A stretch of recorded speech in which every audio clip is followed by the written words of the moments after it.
People don't want to read stuff anymore.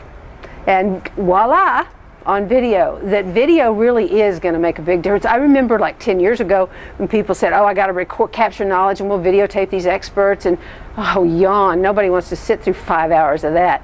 But 30 seconds of how to do it or what you ought to be aware of if you find yourself in that situation, people love it. YouTube has changed the world of KM.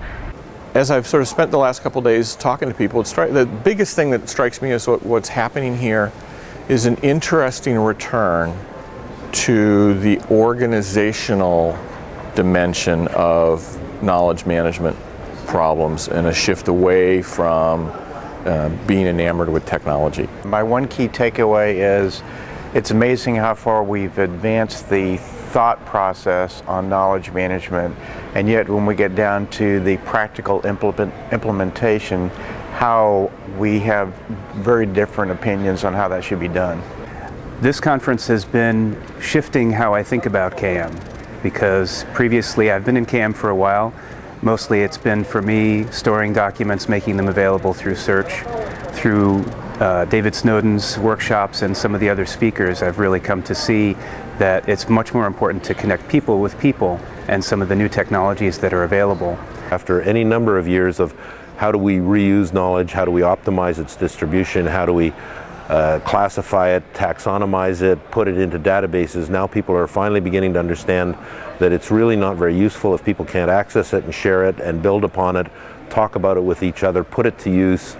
And that involves learning. So I think we're going to be seeing in the coming years, next year and the year after, more and more discussions about the blending of the lines between disciplines that are now known as KM, learning, personal development, organizational change, and so on.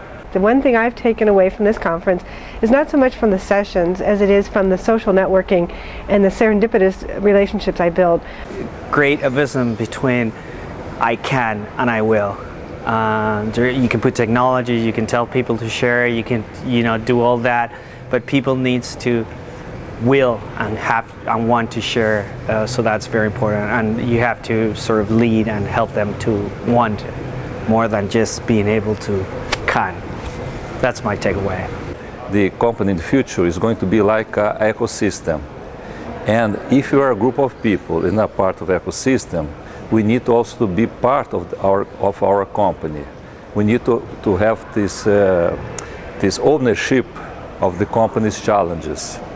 That since we have a challenge of the company, it's our challenge also. I've still been struck by how little of the conversation is about creating business value and how underutilized these assets, social assets, knowledge management, Enterprise 2.0, those are all incredible, they provide incredible value for a company, and there's still not a very good narrative about that value and the strategic use of them.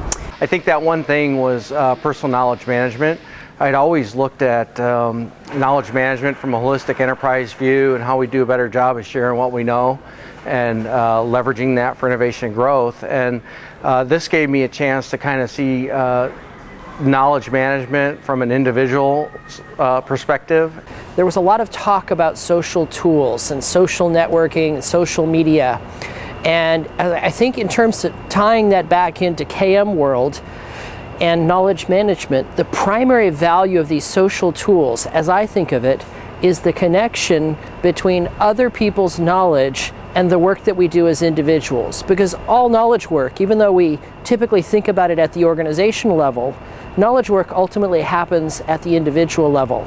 And what social network tools allow us to do for the first time is to bridge the connection between our experience and knowledge and that of others. Knowledge management, it's in a long pause. I think it's reached the limits of what it can do on the current way that it understands how knowledge works inside organizations. It's still focused very much on individual transactions with pieces of knowledge, pieces of content. And it needs to get to grips more with how organizations work as organisms, as thinking organisms. And it's kind of touching the edges of that with this sort of collective intelligence, wisdom of the crowd stuff, but it's nowhere near sophisticated enough to show results. And I think that's where it needs to go. Knowledge management is definitely not dead, it's alive. but we still have a lot of things to do, and the things that I think are more important than the technology is the leadership, the things we have to do to get people to behave a certain way, to make communities take off. These are hard leadership questions, but they're not technical problems.